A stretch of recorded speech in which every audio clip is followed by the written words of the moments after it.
this is a really interesting point to bring up during a time right now where there's been a lot of focus on first-time home buyers in our industry, just to encourage home ownership, get volume where we can.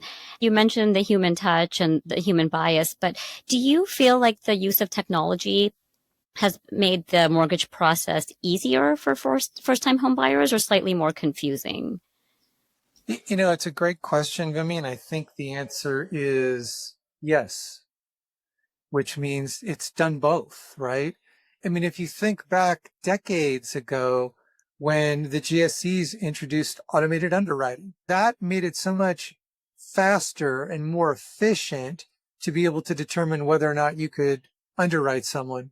But it also took a little bit of the art away. I mean, I remember doing FHA loans, like you had all of this opportunity to be creative and looking at how you could kind of create a credit profile for first-time home buyers where one didn't exist on a credit report, but you could demonstrate where they paid, their utility bills on time and all these other things. So in some ways, it's made it easier for those that fit nice and neatly into the box.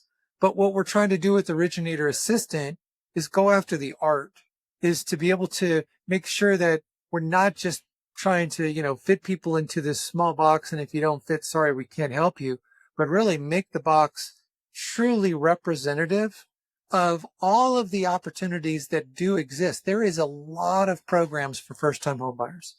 The challenge is that if you don't have an originator who's aware of all of these programs, and sometimes it's a combination of multiple programs, right? Sometimes it's a bond program at a state level plus a down payment assistant plus something that a GSE might offer.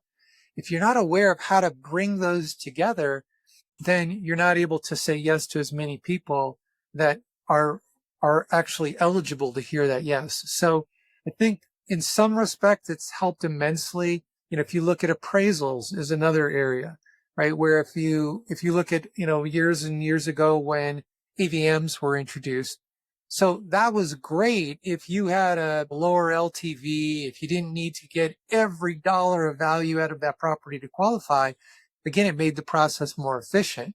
But when it comes to making it more effective, to be able to say yes to more people, to be able to make more accurate decisions, that's where I think we have a huge opportunity in this next kind of round of adoption. And that round may be 2 years, maybe 5 years, maybe 7 years, where people are at least interested in understanding how technology can help them be more effective in this origination process.